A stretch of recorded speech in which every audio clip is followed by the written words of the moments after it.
RCF.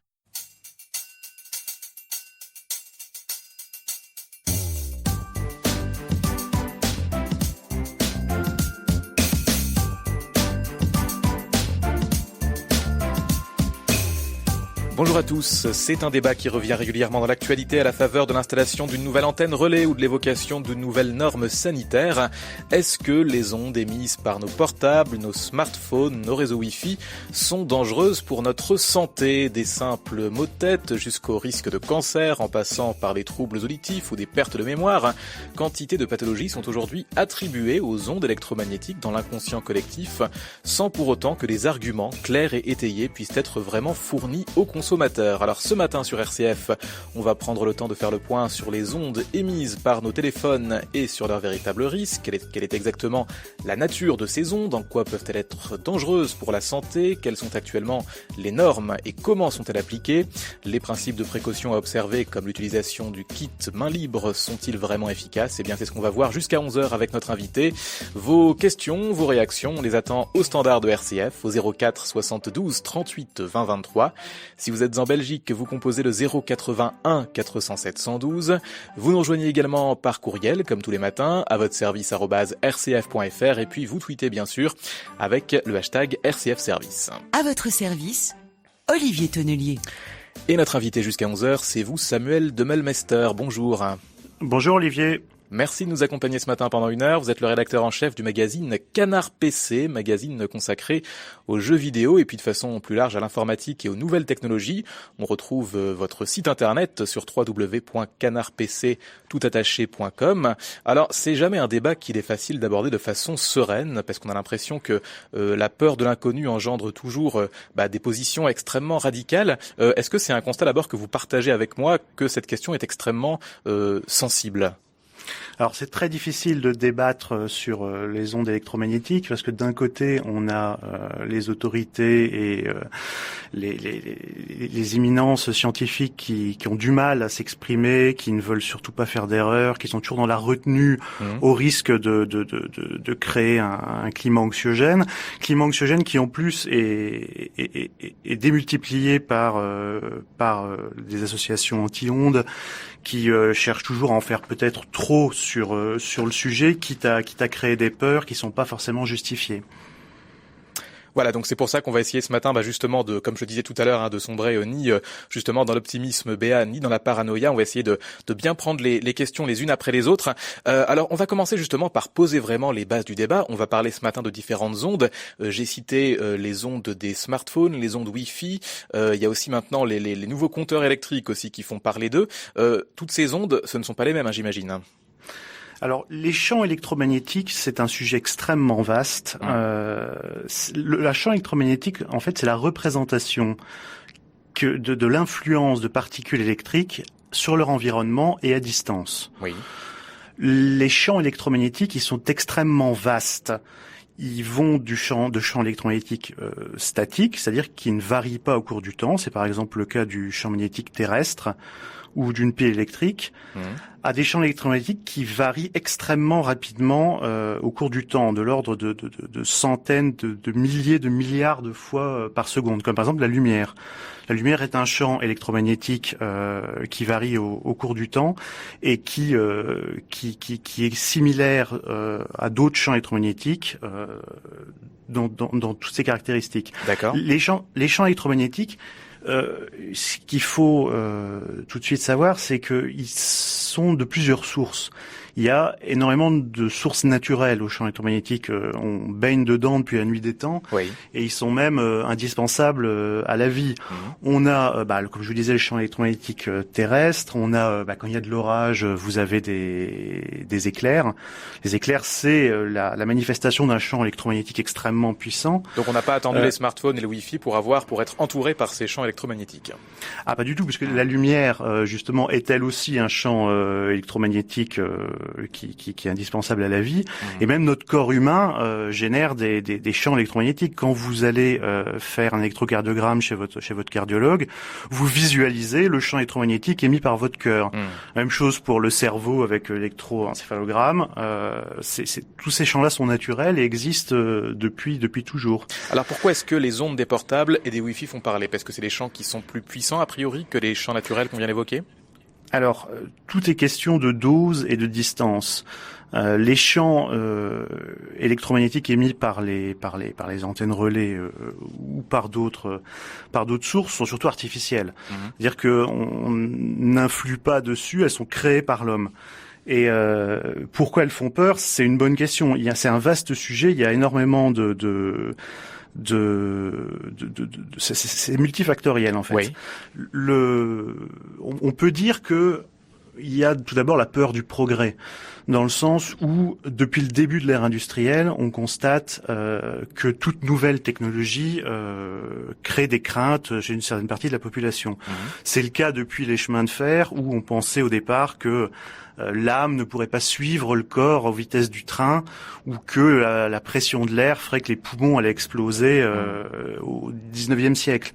Ensuite, on a eu au début de l'exploration spatiale, on pensait que les fusées allaient faire des trous dans le ciel et que l'air allait s'échapper dans l'espace.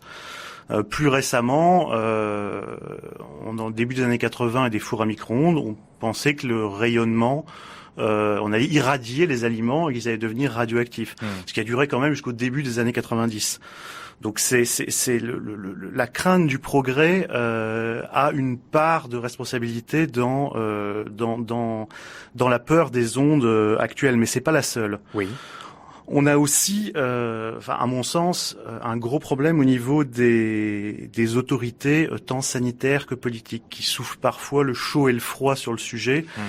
Et qui brouille la perception du citoyen là-dessus. Par exemple, les autorités politiques, donc le gouvernement, légifèrent en pensant apaiser les peurs. Voilà, c'est ça, avec par exemple du principe de précaution, en se disant on sait pas trop, donc même si on n'a pas de preuves scientifiques, interdisons, et puis de toute façon ça fera pas de mal. Ouais. Et en fait, c'est anxiogène. Le problème, c'est que les gens se disent, si on a interdit, c'est qu'il y a un risque. Forcément. Donc ça n'aide pas à la sérénité du débat. Ça, c'est des éléments subjectifs. Est-ce qu'il y a des éléments objectifs qui peuvent justement alimenter aussi cette peur? Alors, le cas des effets biologiques des ondes électromagnétiques, c'est un sujet qui a été extrêmement étudié par la science. Depuis 30 ans, on a eu plus de 25 000 publications scientifiques sur le sujet.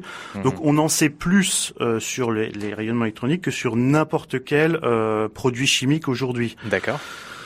Donc, le problème, c'est que on ne peut pas scientifiquement prouver que quelque chose est inoffensif. C'est pas possible. C'est-à-dire, on ne peut pas vous dire avec certitude tel produit est absolument inoffensif, il ne posera pas de problème. Ce qu'on peut constater, par contre, ce que la science peut faire, c'est constater l'absence de nocivité. C'est-à-dire constater que on n'a pas trouvé d'éléments nocifs concernant telle ou telle propriété ou sur les ondes en particulier. Mais ça suffit pas. Le grand public attend qu'on lui démontre l'innocuité des ondes, et ça scientifiquement c'est pas possible. Voilà, donc cette crainte risque d'exister encore longtemps. Alors on va rentrer un peu plus dans le détail. Expliquez-nous vraiment à quoi ressemble par exemple le spectre électromagnétique. Alors on va essayer de rester grand public, même si c'est pas simple sur ces questions qui sont justement très techniques, mais à quoi ressemble par exemple le spectre électromagnétique émis par les téléphones et par les smartphones et les antennes relais qui vont avec? Alors, il faut donc imaginer un champ électromagnétique comme une onde, donc qui a une fréquence, c'est-à-dire qui oscille au cours du temps. Si on prend le champ électromagnétique, le spectre, en gros, on commence donc avec des champs statiques, qui sont des champs qui n'oscillent pas, donc le champ électrique terrestre, une pile électrique, etc. Ensuite, on a le secteur EDF, donc le courant que vous avez chez vous sur votre prise électrique. Lui, il oscille à 50 oscillations par seconde. Donc on parle de hertz, donc on dit à 50 hertz. Ensuite, c'est exponentiel, si vous voulez. Vous avez le son de votre voix C'est une onde aussi, donc une onde sonore qui oscille aux alentours de 1 millier de fois par seconde. Ensuite, vous avez la radio FM.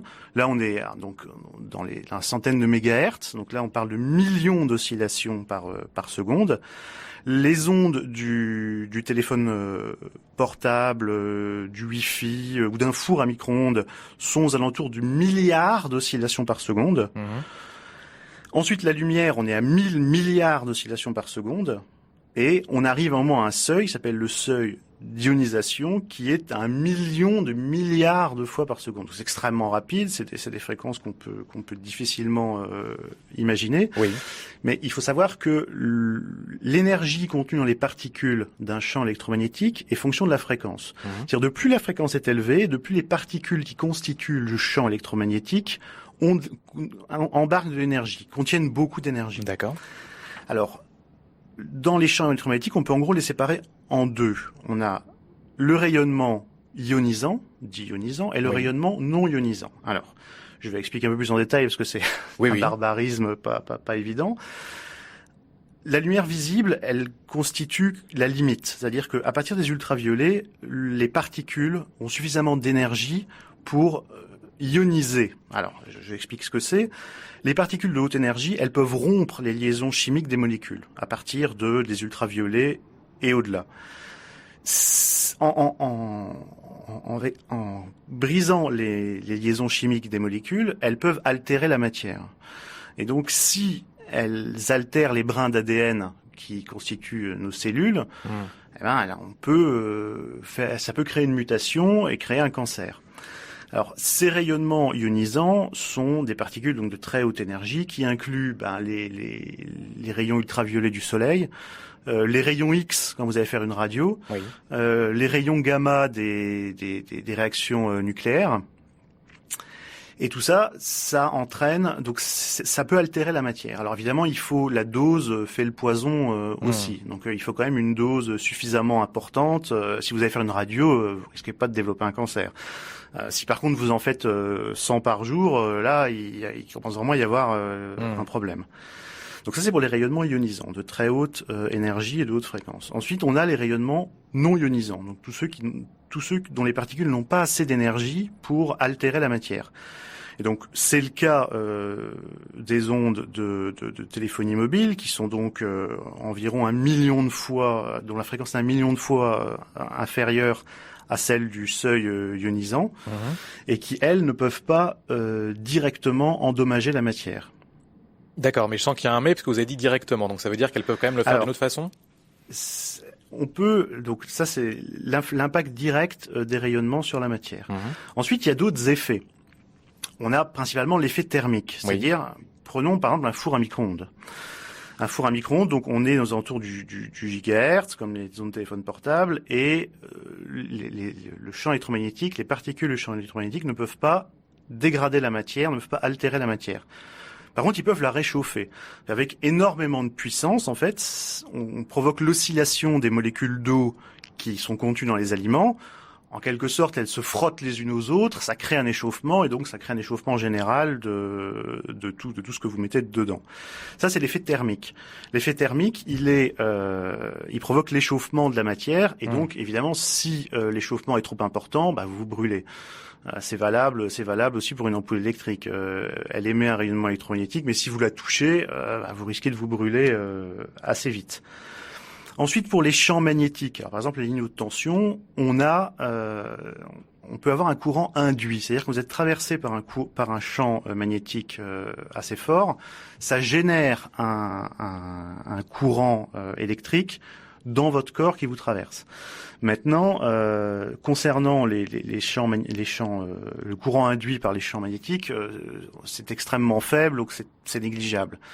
Pour le rayonnement thermique, par contre, ça peut avoir un impact dans certains cas très très rares, qui sont surtout des applications militaires. Donc la téléphonie, si je vous suis sur le plan ionisant, on n'est pas dedans puisqu'on est en deçà du seuil qui caractérise les rayonnements ionisants. Et par contre, sur le plan thermique, c'est là qu'on peut avoir un petit doute. Alors sur le plan thermique, c'est là, en fait, toutes les normes sanitaires sont basées sur le côté thermique, c'est-à-dire sur l'élévation des tissus humains, donc qui sont consécutives à une source de champ électromagnétique. Voilà, on a des chiffres comme quoi, par exemple, alors je ne sais pas si c'est des vrais chiffres, parce qu'effectivement, s'il y a toujours des débats dès qu'on avance des chiffres, mais on entend souvent dire que l'utilisation continue d'un mobile pendant 20 minutes fait augmenter la température des tissus en contact de 1 degré Celsius. Et donc ce serait, quand on a le téléphone à l'oreille, le cortex, donc la partie la plus sensible du cerveau, donc à côté de l'oreille, qui absorberait cette fluctuation thermique. Alors, quand j'entends ça, c'est pas impossible. Ce serait probable qu'une augmentation de 1 degré soit consécutive au champ électromagnétique. Ceci dit, je peux pas m'empêcher de penser que quand vous appelez avec votre téléphone portable ou votre smartphone, forcément, vous déchargez la batterie assez vite. Une batterie qui se décharge chauffe, et l'élévation de température est aux alentours de 15-20 degrés. Donc, on a aussi cet échauffement-là. Tout échauffement peut avoir les mêmes conséquences, quoi. Mais effectivement, le champ électromagnétique y contribue aussi. C'est sûr. Alors, on va continuer à parler de tout ça dans quelques instants. C'est vraiment intéressant. Il y a beaucoup de réactions et de questions, surtout pour vous. On sent que ça vraiment que ça intéresse celles et ceux qui nous écoutent ce matin. Je rappelle le numéro du standard pour nous rejoindre et pour poser vos questions à notre invité Samuel Demmelmester, rédacteur en chef de Canard PC, qu'on retrouve sur internet canardpc.com. 04 72 38 20 23 de toute la France, 081 407 112 depuis la Belgique, et puis où que vous soyez, à votre service @rcf.fr.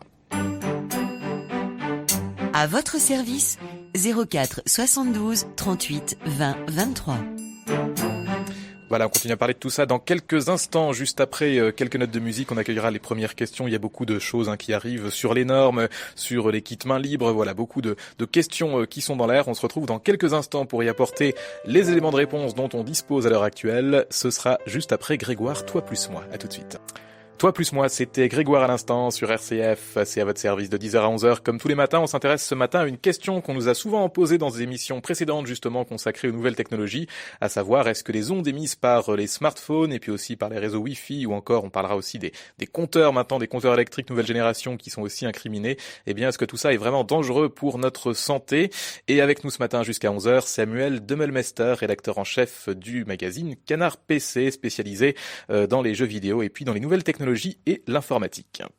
À votre service, jusqu'à 11h sur RCF. Alors juste avant d'accueillir un auditeur au standard pour d'autres questions, on nous parlait sur Internet des ondes ultra courtes de haute fréquence. Est-ce que ça rejoint ce que vous nous avez présenté à l'instant, Samuel Demmelmester, qui seraient donc émises par les antennes et qui pourraient être nocives en tout cas pour la tête des utilisateurs que nous sommes?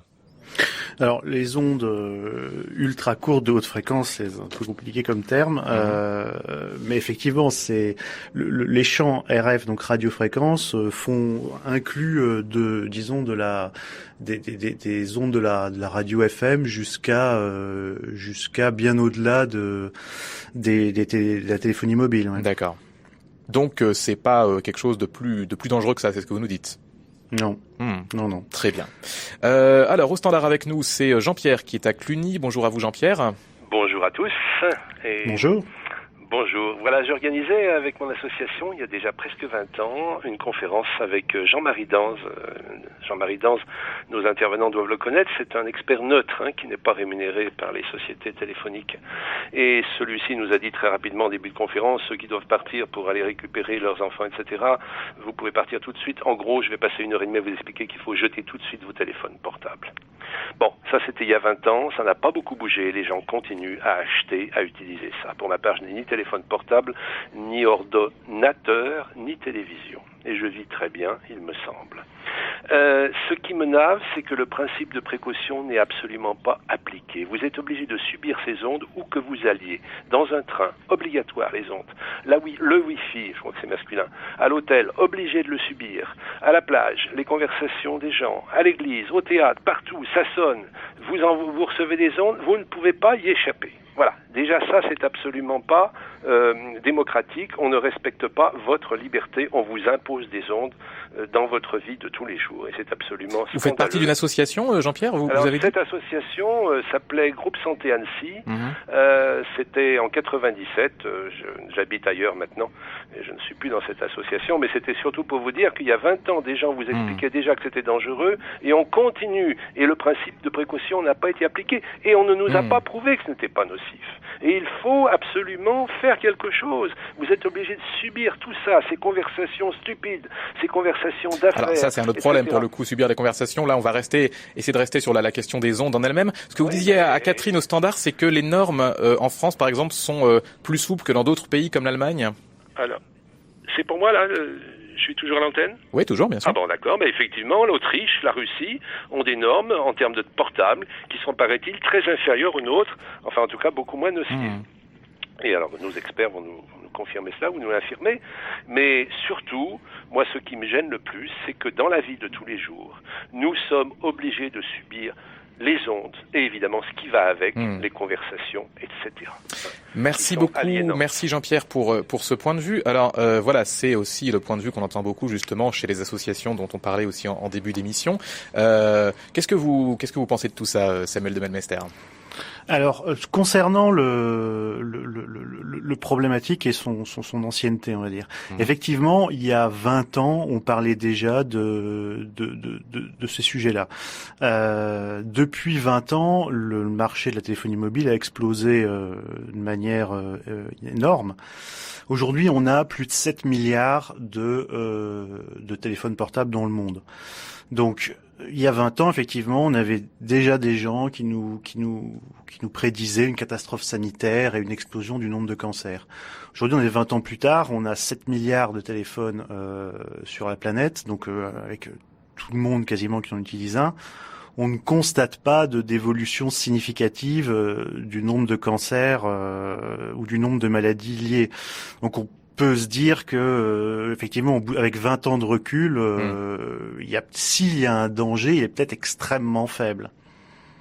Très bien. Et concernant justement le fait que plus aucun endroit ne soit préservé des ondes aujourd'hui, je reste bien sur les ondes, je parle pas des conversations qui peuvent gêner Jean-Pierre comme il l'a dit à l'instant, c'est un constat que vous partagez ?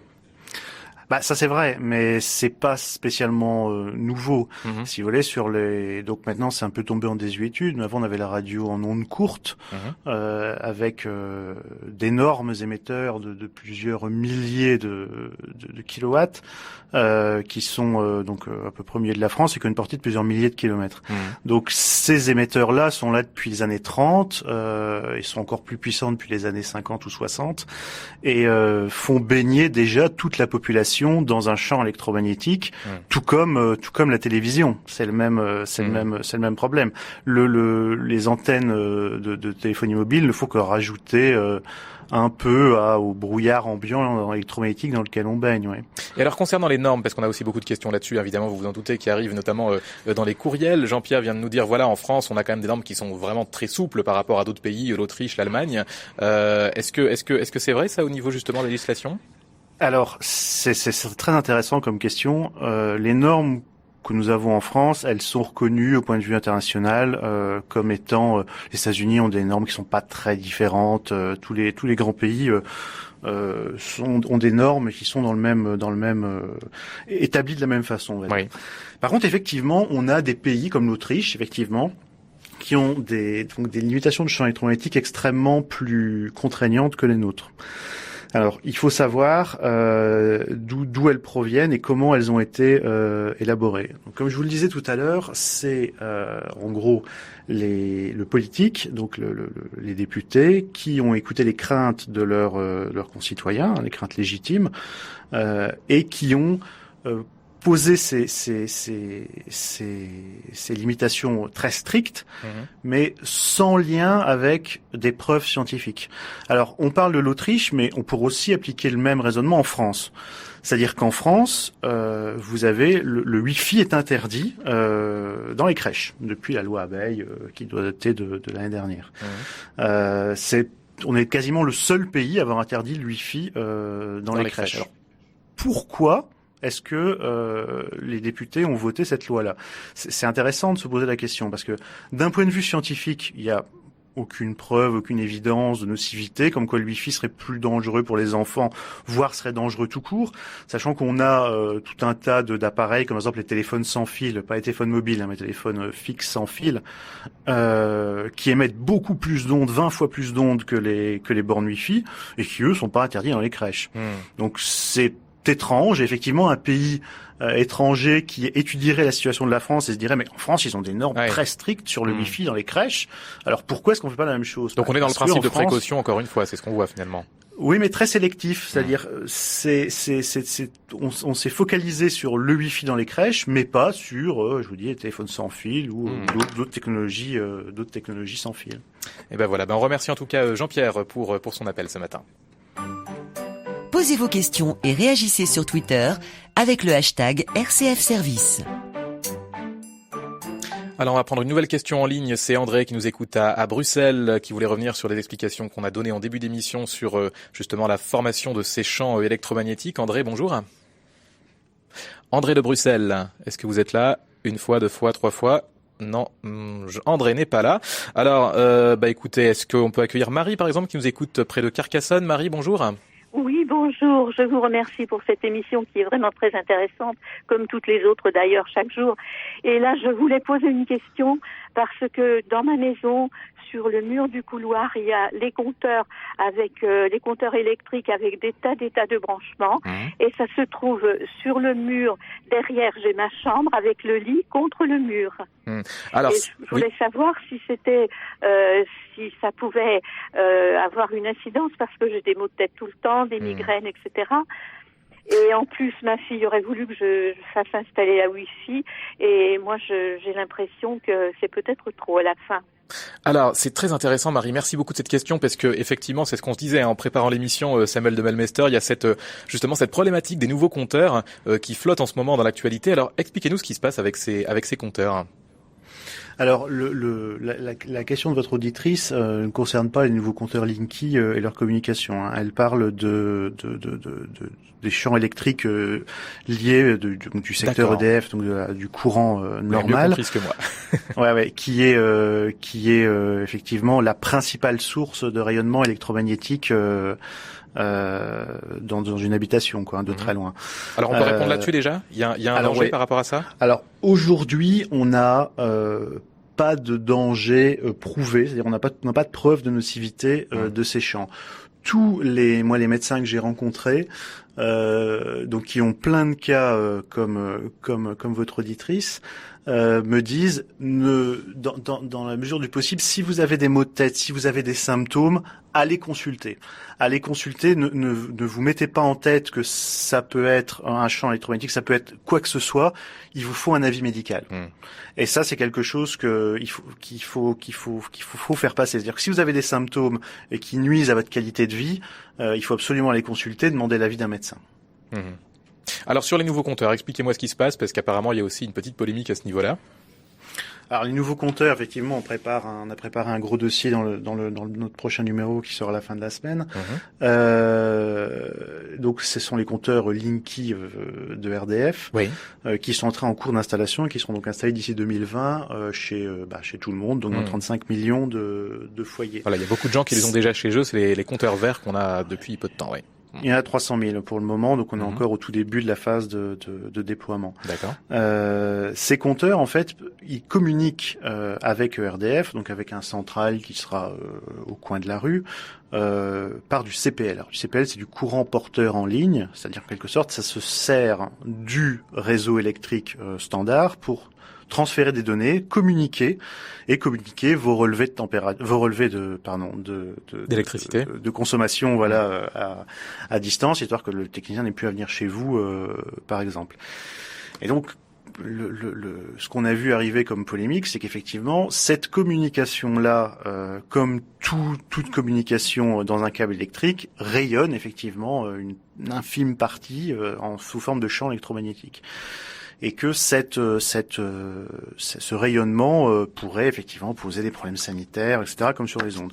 Or, le champ électromagnétique n'est pas du tout le même, beaucoup plus de très faibles fréquences et surtout d'une intensité sans commune mesure. Donc c'est difficile pour le coup d'avoir un avis là-dessus. D'avoir un débat scientifique, parce qu'il y a quand même consensus sur le fait qu'à ces fréquences-là et à ces puissances-là, on n'a même pas d'effet thermique, quoi. C'est beaucoup trop basse fréquence pour avoir d'effet thermique. Donc s'il y a un effet, très clairement aujourd'hui, s'il y a un mécanisme biologique qui rendrait ces champs électromagnétiques à ces fréquences et cette intensité-là nocive, celui qui le découvrira sera bon pour le prix Nobel, quoi. Très bien.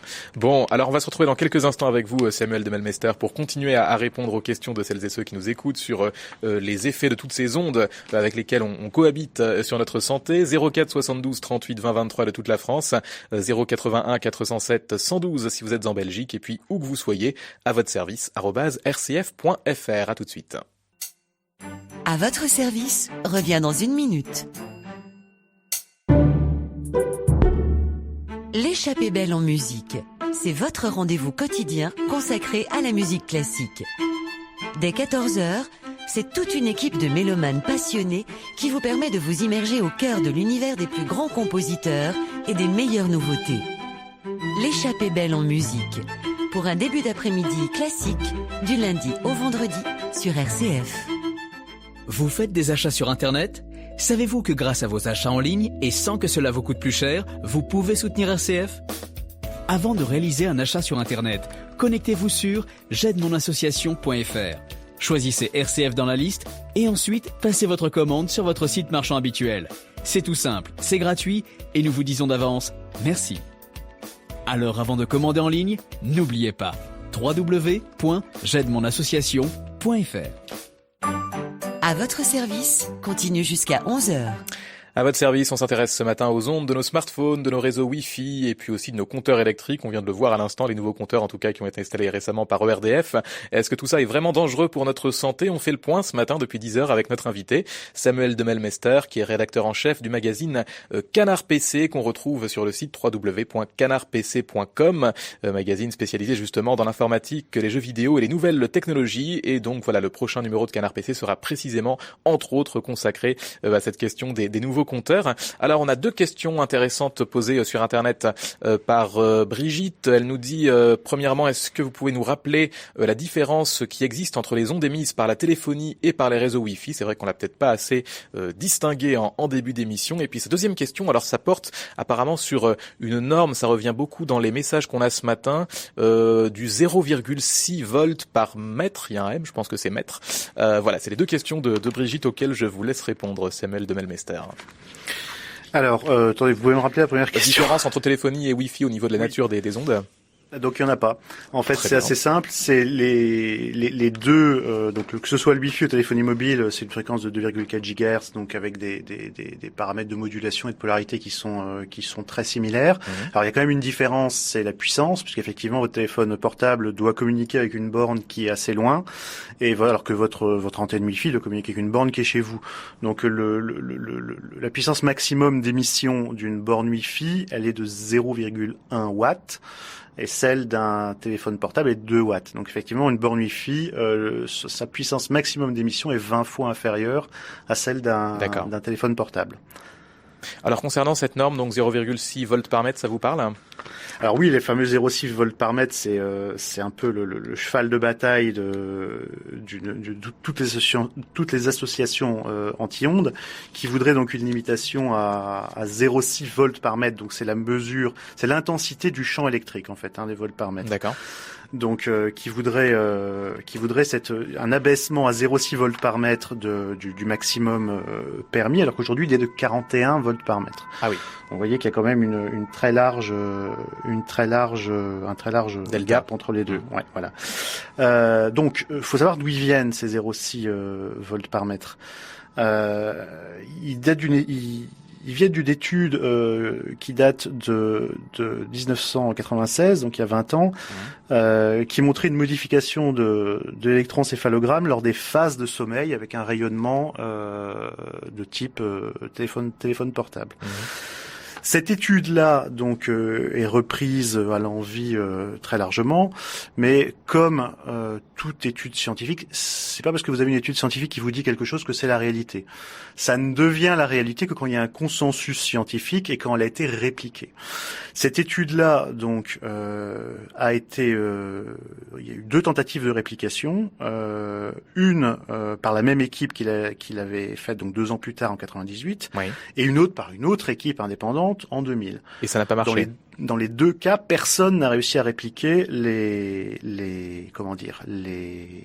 l'étude originale et les problèmes originaux.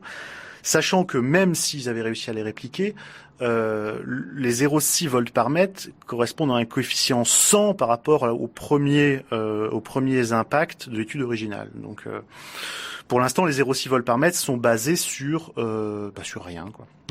Bon, ben voilà, au moins, ça a le mérite d'être clair. On va accueillir d'autres auditeurs au standard tout de suite. Vous avez une question ? Envoyez-la à l'adresse mail de l'émission à votre service @rcf.fr. On va écouter le témoignage de Bernard qui nous écoute lui-même à Chartres. Bonjour à vous Bernard. Oui, bonjour. Merci. Je suis donc en fait je suis de formation donc électrotechnique puis ingénieur en informatique industrielle. Et en 2006, je me suis rendu compte que mon corps devenait réactif aux ondes électromagnétiques.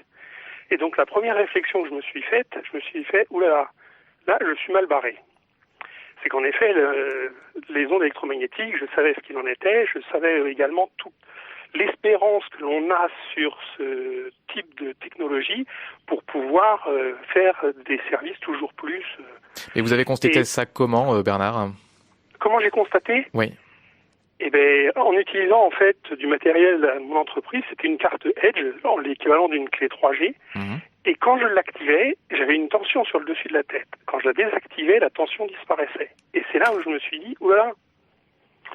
Et donc c'est en 2006.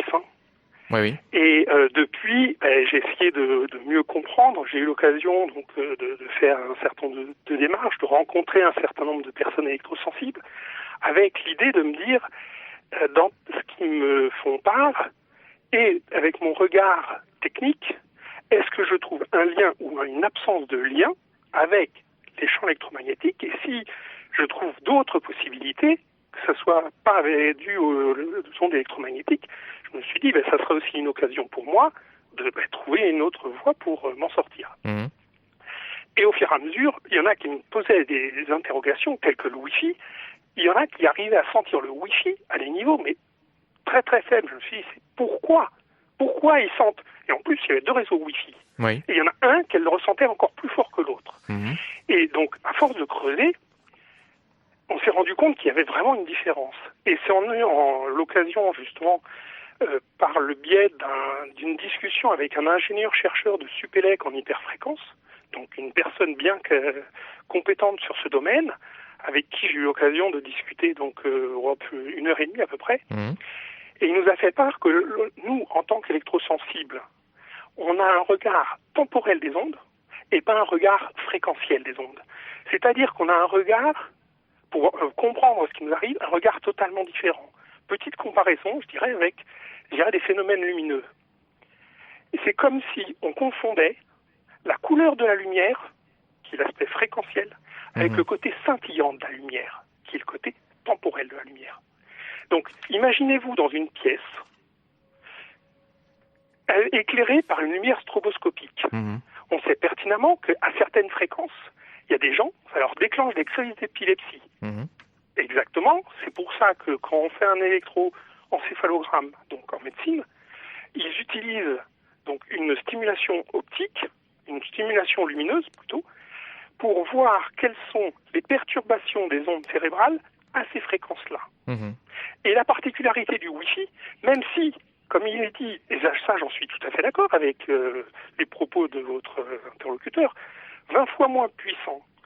Mais le Wi-Fi, il faut savoir que c'est sur la fréquence qui réagit le mieux sur la molécule d'eau, et sa particularité primordiale, c'est que sa structure donc technique, c'est-à-dire le côté temporel de son émission, bat à 10 Hz. Donc, à un phénomène de battement qui tombent dans toutes les fréquences cérébrales. Et donc, si on continue, mais après, il y a des intérêts économiques. Donc, qu'est-ce qui est prioritaire, la santé ou l'économie? Et c'est là où, quand il dit que oui, on ne voit pas d'évolution des cancers, moi je suis sidéré. Pareil, les problèmes sanguins et ainsi de suite, je suis sidéré. Mais ça gêne qui? Personne. C'est que ça rapporte plus d'argent que ça n'en coûte. Donc il faut continuer. Donc actuellement, si on s'en contente de faire des comparaisons en disant mais les ondes ça existe depuis très longtemps, il n'y a pas de différence avec les nouvelles. Oui, mais avant c'était de l'analogique. Donc en gros c'était un scintillement comme une bougie. Maintenant, c'est un scintillement comme une lumière stroboscopique. Attendez, ça n'a rien à voir. Alors, c'est vraiment intéressant ce que vous nous dites, Bernard. Je vous coupe, non pas pour vous censurer, mais juste pour justement qu'on puisse avoir un débat contradictoire avec Samuel de Melmester et qu'on puisse entendre aussi sa réponse. Je pourrais reprendre après par rapport à ses réactions, s'il vous plaît? Oui, bien sûr, il n'y a pas de souci. Samuel de Melmester, je vous laisse répondre, réagir. Alors pour le cas de l'électro-hypersensibilité, c'est un cas très difficile à aborder. Ce qu'on peut dire, c'est que en gros les agences gouvernementales, en particulier l'OMS, considèrent que il n'y a pas de lien entre les symptômes constatés et l'exposition aux ondes. Ça reste tout de même assez controversé. Ce qu'on peut dire pour rester dans le très factuel, c'est que effectivement on a de plus en plus de gens qui se disent impactés, donc qui ont des symptômes qu'ils attribuent au champ électromagnétique. Donc il y a des études qui ont été faites également beaucoup, dont des tests en aveugle. C'est-à-dire qu'on mettait ces personnes-là qui disent ressentir les ondes en présence par exemple d'une borne Wi-Fi, et qu'on activait, qu'on désactivait sans qu'ils puissent savoir si elle était activée ou pas activée. Ensuite on leur demandait est-ce que vous pensez que la borne est activée ou n'est pas activée. Jusqu'à aujourd'hui, personne n'a jamais pu savoir si la borne était activée ou activée. Donc c'est des sensations qui n'étaient pas corrélées avec l'émission réelle d'ondes. Ça, c'est l'état actuel. Maintenant, il y a énormément de recherches qui sont en cours là-dessus pour essayer de trouver d'où viennent ces symptômes, parce que ces symptômes, ils existent. Donc, effectivement, il y a des études en cours pour savoir d'où ça provient, et d'autres qui essayent toujours de savoir, avec des tests en aveugle, si certains peuvent réellement détecter des ondes électromagnétiques à distance. Donc là, on en est encore au stade justement des essais et des recherches. Bernard, vous souhaitiez reprendre la main? Oui, la parole, justement, les études, c'est bien joli. D'ailleurs, j'étais surpris, et ça, on en parle très peu, l'étude qui avait été faite sur les rats avec des très faibles doses, où ils finissaient par constater qu'il y avait un impact. Lorsque les études sont faites, dans quel contexte on fait les études? Si, d'une certaine façon, la personne est dans un tel état physique, qu'elle ait des tensions internes dans le corps telles que les petites perturbations extérieures dues à l'émission ou l'absence d'émission, on n'est plus capable de le ressentir. La comparaison que je fais très souvent, c'est avec le son. Si vous mettez dans une pièce silencieuse avec certains types de rythmes, une goutte d'eau qui tombe à une certaine fréquence, vous allez avoir des phénomènes qui vont se passer au niveau de la personne, donc des perturbations, des gènes importantes. Maintenant, si vous faites la même expérience sur un niveau sonore moyen important, mais ce phénomène-là, il va plus apparaître puisqu'il est noyé dans un niveau plus important. Et donc, actuellement, et c'est pour ça, c'est très simple, en mélangeant toute la problématique, de finir par dire, on ne sait pas. Mais si on veut savoir, il faut peut-être regarder le problème sous d'autres angles. Mais est-ce qu'on est prêt aussi à accepter tout l'impact économique et social qui découlerait de la constatation de l'impact sanitaire de ces ondes électromagnétiques? Non. Donc, pourquoi chercher? Ou si on cherche, on préfère ne pas trouver. C'est comme le cancer. Est-ce qu'on veut prévenir? Non, on veut simplement soigner. C'est que ça rapporte plus d'argent. Alors merci beaucoup Bernard. Merci vraiment de votre appel. Je vous coupe cette fois parce qu'on a encore toutes ces appels derrière et puis on va pas pouvoir passer toute l'émission sur cette problématique-là, mais c'était vraiment intéressant d'entendre vos arguments. Un dernier mot par rapport à ça, Samuel de Melmester, avant de changer de sujet. Il y a effectivement l'idée comme quoi l'accumulation de la dose créerait un problème. L'accumulation de très faible dose créerait un problème. Et là, effectivement, on ne sait pas exactement.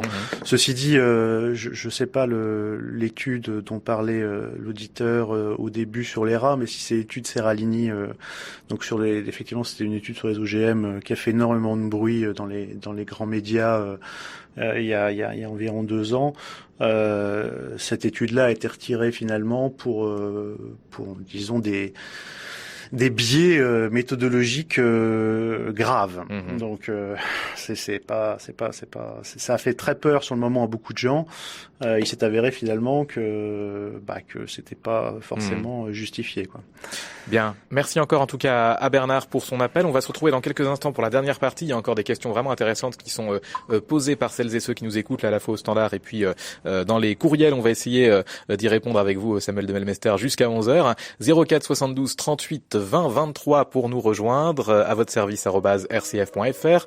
Écoutez, RCF, il est 10h50. Depuis 10h dans votre service, on parle des ondes électromagnétiques et de leur danger pour la santé. On tâche du moins de se demander s'il y a un danger et si oui, lequel. On est toujours avec Samuel de Melmester, rédacteur en chef de Canard PC. Et je redonne encore une fois l'adresse du site internet de ce magazine. C'est tout simplement www.canardpc.com. À votre service, Olivier Tonnelier.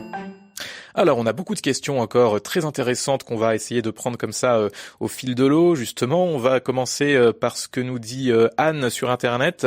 Elle dit, on mentionne des études scientifiques, mais on ne dit pas par qui elles sont financées. Est-ce qu'on le sait, ça, Samuel de Melmester ? Alors oui, on le sait.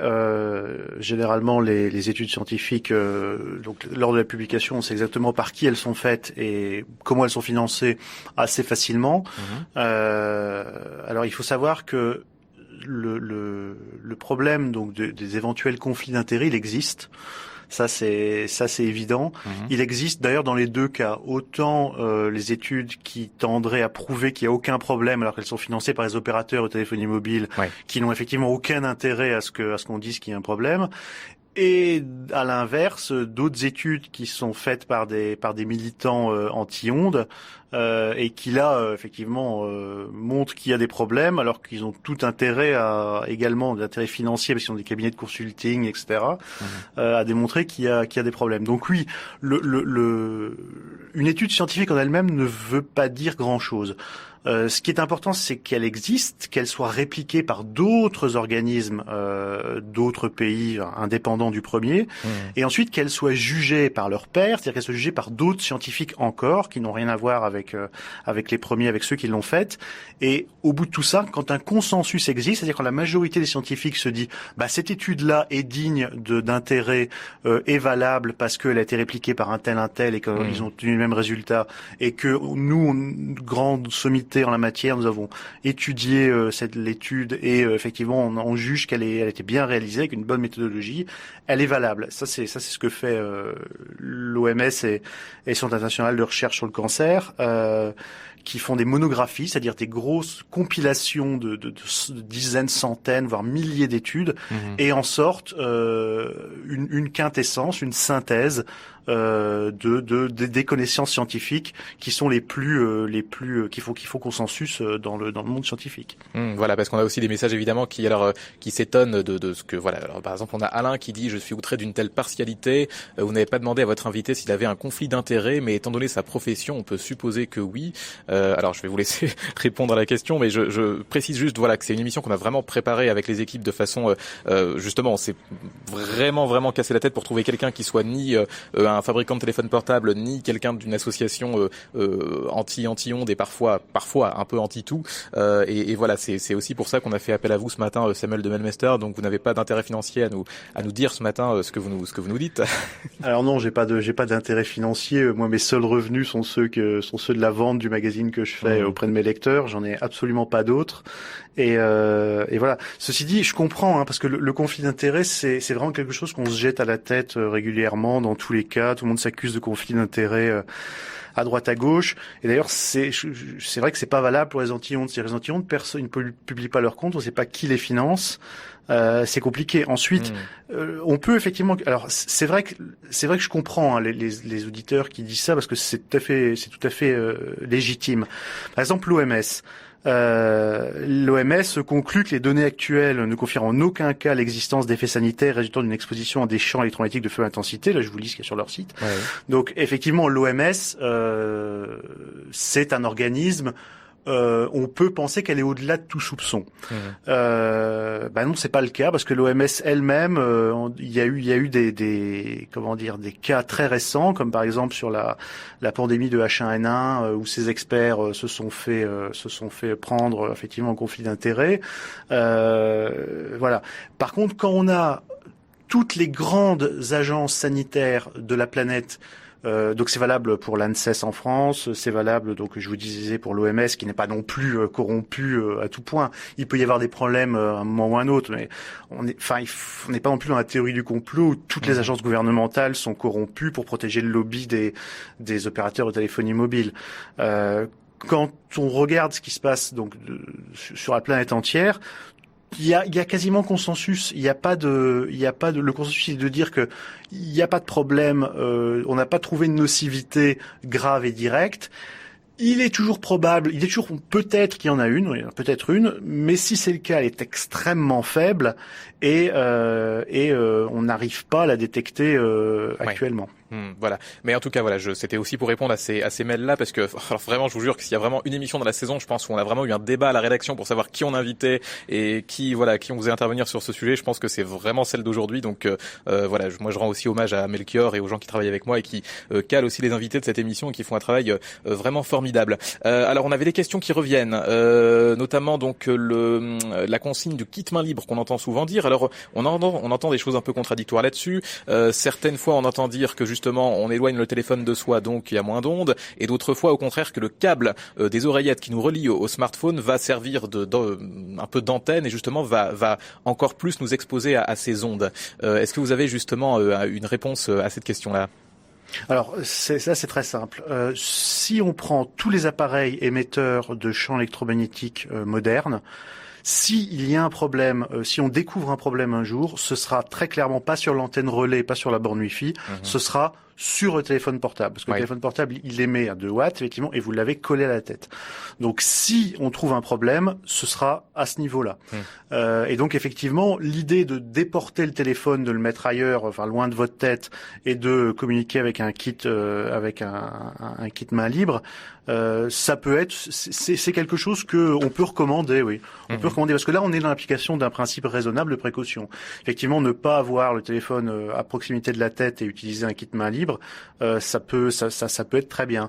Et alors non, effectivement, quand vous branchez un kit main libre sur votre téléphone, ça fait pas office d'antenne. L'antenne n'est pas au même endroit. D'accord. Donc les oreillettes qu'on peut avoir justement pour nous relier au téléphone vont pas concentrer les ondes sur le cerveau.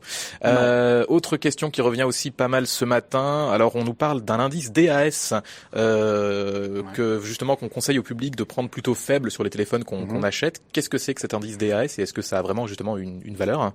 Alors le DAS, c'est le débit d'absorption spécifique. Oui. Alors, en fait, un champ électromagnétique, donc son intensité, elle est en volts par mètre. Le problème, c'est que mesurer des volts par mètre, le faire bien, c'est très compliqué, et qu'il fallait une mesure qui prenne en compte les spécificités humaines, c'est-à-dire quel est l'effet thermique des champs électromagnétiques sur le cerveau, sur la tête.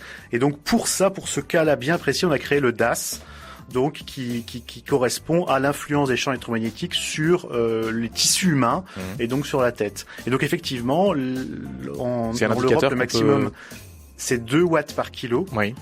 Et il faut donc de plus vous le choisir. Alors c'est obligatoire, hein, ça doit être marqué sur les étiquettes partout. Et si vous choisissez un téléphone portable, vous pouvez effectivement le choisir le plus faible possible. Merci beaucoup Samuel Demelmester, rédacteur en chef Canard PC, qu'on retrouve sur internet canardpc.com. Merci infiniment de vos explications. On a essayé de faire quelque chose de grand public ce matin pour que tout le monde comprenne bien. Merci encore de votre présence. Merci à Pierre-Henri et Pascal aux manettes. Merci à Catherine au standard. On se retrouve demain pour une nouvelle émission. Demain, on va parler santé comme tous les mardis. On va se demander d'où viennent les vertiges et les malaises qu'on ressent parfois, les troubles de l'équilibre, d'où ça vient. On en parle demain entre 10h et 11h. Bonne matinée.